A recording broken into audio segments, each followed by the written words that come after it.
Well, it's the 6th day of December 2010. I think just a little bit after 6 o'clock at night. And we have had a bit of snow in Ottawa here. Not too much, but enough to make it start to look like Christmas. And so I've been telling a few people about what we did for Christmas decorating this year outside. And compared to some other people on YouTube, it would be considered very small. But for this area, it's quite substantial. I'm sure now as I turn the camera you can start to see some of it. So I'll just kind of give you a bit of an idea of what you're looking at. So there you have it. There's about 1,700 lights or so, maybe a little more. It's close to 2,000. And of course we couldn't forget the large maple tree. There's 670 lights alone on it. So you can see it goes all the way up 30 feet.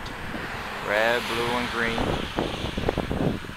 And pretty much everything that I could do on a 60-foot wide property.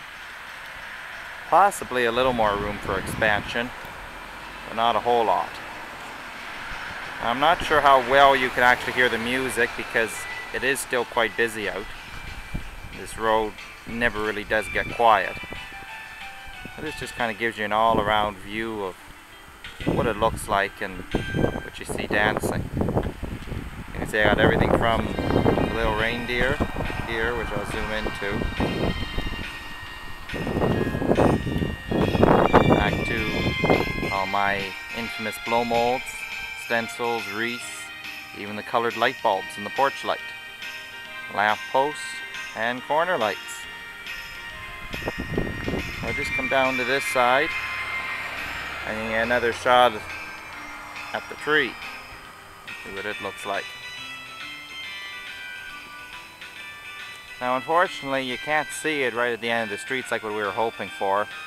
And it doesn't quite put that glow in the sky like what we thought we would be getting. But nevertheless, it's not too bad.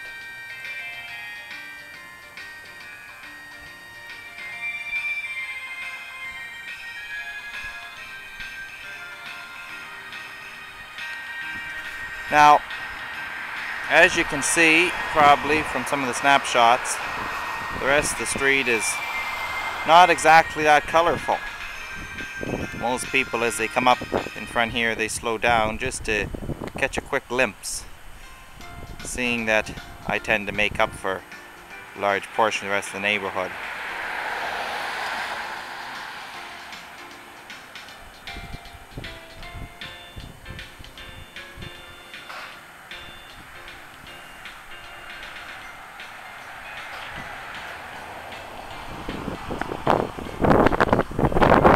So I'm just going to come up here by the laneway, come in and show you what actually makes these lights dance.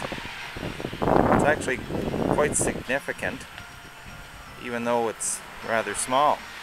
So you see I got everything. There's Santa, candles, lampposts, candy canes. Here's Mr. Snowman. I'm sure you can really hear the music now since I'm right up to it. But that's all it is. Just a little music box. You plug all your Christmas lights into it, and that's pretty much it. And then of course I choreograph it, because I want the lights to work together and all go in sequence. And I like the colors to look very Christmassy, so I try to mix it up. I'll just turn around again. So here's kind of how we would see the tree at night from inside the house. And yes, it is about 30 feet tall. So hopefully, for all of you that aren't going to make it by this Christmas season, this video actually will give you a shot at what it looks like. I am hoping for a little bit more next year, although we'll see how that turns out. I am of course already starting to plan some of the new designs and what will stay and what might change a bit. But you see how we come right to the carport, come right over and around. So this is pretty much it. So leave me any feedback, what you like, what you don't like, any thoughts, ideas, concerns even. I know for some of you the concern might be, how do I power all this? Well, believe it or not, I don't know whether I should be showing this on YouTube where anybody around the world could see, but I will go around the side of the house to show how it is all plugged in. There's 30 some odd extension cords in a rough estimate, and it comes all around, and there it is. It just plugs all into one. Cords are starting to get a bit buried, and then I have a switch inside the front door that flips everything on and off all at once. Believe it or not, yes, I did that. So I have 1,700 lights on one switch. And as everyone who knows me knows, that's just how I am.